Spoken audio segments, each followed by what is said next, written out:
السلام عليكم بنات، شلونكم؟ شخباركم؟ ان شاء الله تكونون بخير. رجعنا لكم من وصفات ام نادين، وان شاء الله هذا الحلا راح يعجبكم. سريع ومواده مو صعبه. هن عندي قلاصين سميد، وهين عندي قلاص روبه، ونص قلاص زيت، ونص قلاص طحين، وهين عندي قلاص مي دافي، وهين راح نستخدم خمره، كيسين فانيلا. ويلا نبلش بالحلا. هين عندي كاسين سميد. طبعا السميد هاي الكيس مالته تشوفونه هنا نوعيتين، اكو هاي النوع هاي خشنه، هاي خشنه وهاي ناعمه. هين عندي نص قلاص زيت،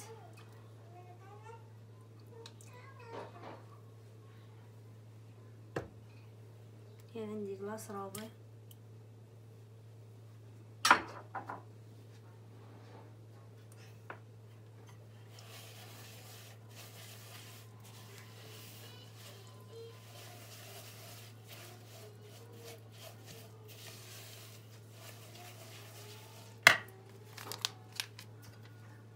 خاشوقة كوب خميرة فورية،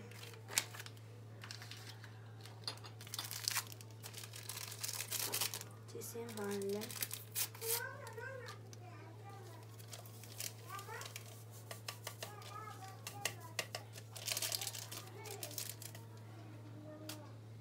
هنا نضيف مي دافي، وهنا راح اضيف نص قلاص طحين.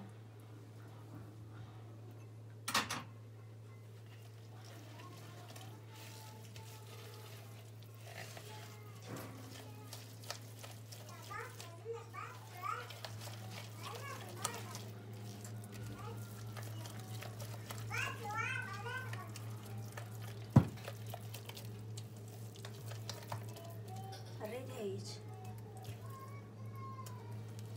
شوفوا بنات، المي ظل منه ما احتاجيته كله، نخليها ترتاح ربع ساعة وارجع لكم.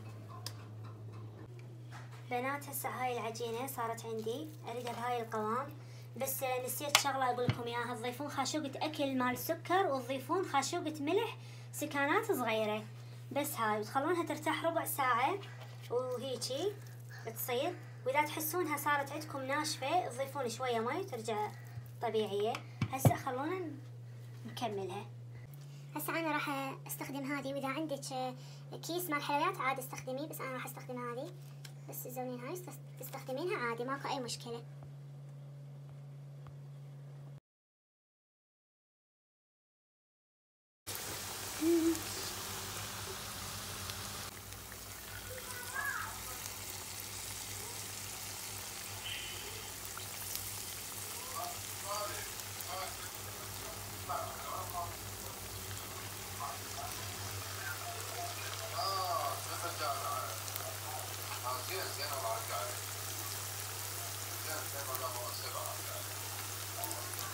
ما جعلنا بجانب التفاعل مشروع صار بس عندك صراحه